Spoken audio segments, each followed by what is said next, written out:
আপনি বিভিন্ন ডিপার্টমেন্টের লেবার সাপ্লাই করে থাকেন, কিন্তু আপনার হাতে কোনো লেবার লাইসেন্স নেই বা আপনার হাতে কোনো ডকুমেন্টস নেই। আপনি কি করেন? শুধুমাত্র কোনো কোম্পানির সঙ্গে ভার্বাল বা মৌখিক চুক্তিতে লেবার সাপ্লাই করে থাকেন। আপনার কাছে যদি কোনো কিছু লেবার লাইসেন্স না থেকে থাকে, তাহলে কিন্তু সাবধান। আপনার লেবার লাইসেন্স না থাকলে আপনার সামনে অনেক কিছু বিপদ ঘটতে পারে। নমস্কার বন্ধুরা, আশা করি আপনারা সবাই ভালো আছেন। বিভিন্ন ডিপার্টমেন্টে কাজ করতে গেলে সে সরকারি হতে পারে কিংবা বেসরকারি হতে পারে, প্রত্যেকের একটা করে লাইসেন্সের প্রয়োজন হয়। তেমনি আজ আমি আপনাদের সঙ্গে আলোচনা করব আপনি কিভাবে একজন লেবার কন্ট্রাক্টর হবেন। লেবার কন্ট্রাক্টর হতে গেলে কি কি ডকুমেন্টসের প্রয়োজন, সেই সব নিয়ে আজকের আমি এই ভিডিওতে আলোচনা করব। আপনি যদি পুরো ভিডিওটি না দেখেন তাহলে কিন্তু অনেক কিছু মিস করবেন। আপনি নিজেও আপনার লেবার কন্ট্রাক্টরের লাইসেন্স করে নিতে পারেন। লেবার কন্ট্রাক্টর লাইসেন্স কেন করবেন সেটা কিন্তু আগে জানা প্রয়োজন। আমরা বিভিন্ন জায়গায় আমরা লেবার সাপ্লাই করে থাকি। সে হতে পারে কোনো প্রোডাকশান ইউনিট হতে পারে, সে হতে পারে কোনো বিল্ডিং কনস্ট্রাকশন হতে পারে, সে হতে পারে আপনার আদার্স কোনো জায়গায় আপনাকে আপনার লেবার সাপ্লাই দিতে হতে পারে। সেই লেবাররা তারা ম্যানুফ্যাকচারিং ইউনিটে লাগতে পারে, আবার কোনো জায়গায় ব্যাক অফিস মেনটেন করার জন্যও লাগতে পারে। কিন্তু এই লেবার লাইসেন্স না হলে আপনার কি কি অসুবিধা হয় সেটুকু আগে প্রথমে জেনে নেওয়া যায়। লেবার লাইসেন্স না যদি হয়ে থাকে, প্রথমত আপনার সবথেকে বড় অসুবিধা কি? আপনি যে একজন কন্ট্রাক্টর, লেবার কন্ট্রাক্টর, সেটা প্রমাণ করতে পারবেন না। কেন আপনার কাছ থেকে আপনার কোম্পানিগুলো লেবার্স নেবে? কারণ আপনি যদি একজন লেবার কন্ট্রাক্টর না হয়ে থাকেন, লেবার কন্ট্রাক্টরের লাইসেন্স না যদি হয়ে থাকে, তখন কিন্তু আপনার কাছ থেকে লেবার নেবে না। একটা উদাহরণ দিয়ে বলা যাক, আপনি মাধ্যমিক পরীক্ষায় পাস করেছেন, তাহলে মাধ্যমিক পরীক্ষায় মার্কশিটের সঙ্গে সঙ্গে আপনার সার্টিফিকেটের প্রয়োজন হয়।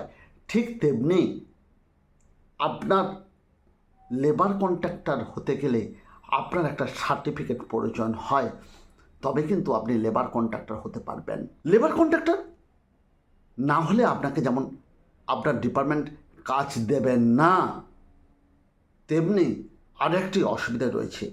কি? সাপোজ আপনি কোনো কন্ট্রাক্টরকে বা কোনো এজেন্সিকে আপনি লেবার সাপ্লাই করলেন বা কোনো ডিপার্টমেন্টকে, আপনাকে পেমেন্ট দিচ্ছে না, তখন কিন্তু আপনার কোনো কিছু করতে পারবেন না।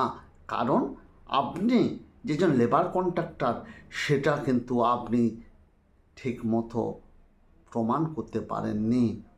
তার জন্য কিন্তু আপনার একটা লেবার কন্ট্রাক্টরের লাইসেন্সের প্রয়োজন হবে। আপনার লেবারটি বা আপনি যাকে আছে যে কোনো ডিপার্টমেন্টে কাজের জন্য নিযুক্ত করলেন, সে হতে পারে আপনার ম্যানুফ্যাকচারিং ইউনিট কিংবা আদার্স ইউনিটে, সেখানে গিয়ে যদি ওই লেবারটি বা ওই লোকটি কোনো অসুবিধা হয়ে যায়, সে হতে পারে শারীরিক অসুবিধা, কোনো অ্যাক্সিডেন্ট হতে পারে, কিংবা সে কাজ করতে পারছে না, সেই রকম অসুবিধা হলে আপনার ডিপার্টমেন্ট কিন্তু আপনাকে পেমেন্ট আটকে দিতে পারে। যদি কোনো অ্যাকশন ঘটে যায়, তখন কিন্তু আপনি যেহেতু লেবার কন্ট্রাক্টরের কোনো কিছু ডকুমেন্টস নেই, তার জন্য ডিপার্টমেন্ট আপনাকে এর বিরুদ্ধে অ্যাকশনও নিতে পারে। এবার আসা যাক লেবার কন্ট্রাক্টরের সুবিধা কী কী রয়েছে।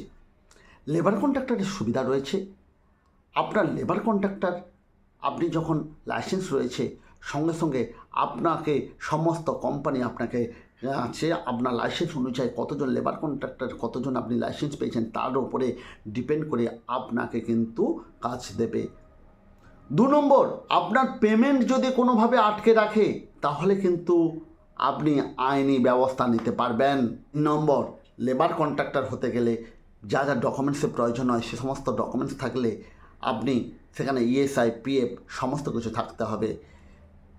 ইএসআই থাকলে আপনার ওই লেবারটি বা আপনার ওই লোকটি যদি কোনো জায়গায় কোনো অ্যাক্সিডেন্ট করে থাকে, তার সমস্ত কিছু বেনিফিট কিন্তু গভর্নমেন্ট আপনাকে দেবে।